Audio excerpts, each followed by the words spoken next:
Mark 15. Jesus before Pilate. Very early in the morning, the chief priests, with the elders and the teachers of the law and the whole Sanhedrin, made their plans, so they bound Jesus, led him away, and handed him over to Pilate. "Are you the king of the Jews?" asked Pilate. "You have said so," Jesus replied. The chief priests accused him of many things. So again Pilate asked him, "Aren't you going to answer? See how many things they are accusing you of?" But Jesus still made no reply, and Pilate was amazed. Now it was the festival, to release a prisoner whom the people requested. A man called Barabbas was in the prison with the insurrectionists who had committed murder in an uprising. The crowd came up and asked Pilate to do for them what they usually did. "Do you want me to release to you the king of the Jews?" asked Pilate, knowing it was out of self-interest that the chief priests had handed Jesus over to him. But the chief priests stirred up the crowd to have Pilate release Barabbas instead. "What shall I do then with the one you call king of the Jews?" Pilate asked him. "Crucify him," they shouted. "Why? What crime has he committed?" asked Pilate. But they shouted all the louder, "Crucify him!" Wanting to satisfy the crowd, Pilate released Barabbas to them, but he had Jesus flogged and handed him over to be crucified. The soldiers mocked Jesus. The soldiers led Jesus away into the palace, that is, the praetorium. They called together the whole company of soldiers. They put a purple robe on him, then twisted together a crown of thorns and set it on him. They began to call out to him, "Hail, King of the Jews!" Again and again they struck him on the head with the staff and spit on him. Falling on their knees, they paid homage to him. And when they mocked him, they took off the purple robe and put on his own clothes. Then they led him out to crucify him. The crucifixion of Jesus.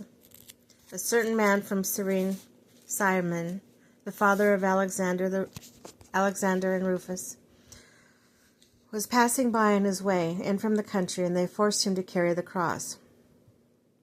They brought Jesus to a place called Golgotha, which means the place of the skull. When they offered him the wine mixed with myrrh, but he did not take it. They crucified him, dividing his clothes. They cast lots to see what each would get. It was 9 a.m. when they crucified him. The written notice charge against him read, "The King of the Jews." They crucified 2 rebels with him, one on his right, one on his left. Those who passed by hurled insults at him, shaking their heads and saying, "So you who are going to destroy the temple and build it in 3 days, come down off the cross and save yourself." In the same way, the chief priests and the teachers of the law mocked him among themselves. "He saved others," they said, "but he can't save himself. Let this Messiah, this King of Israel, come down from this cross that we may see and believe."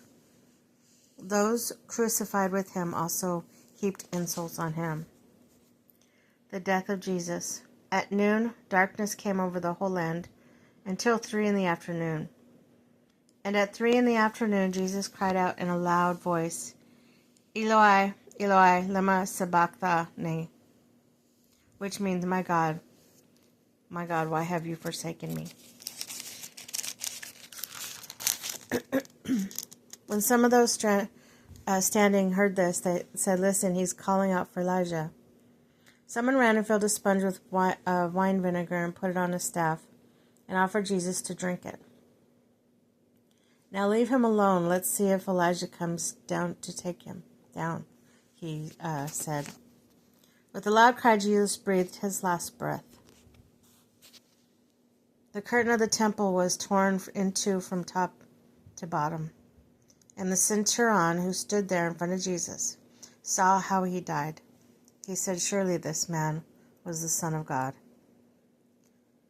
Some women were watching from a distance. Among them were Mary Magdalene, Mary the mother of James the younger, and Joseph and Salome.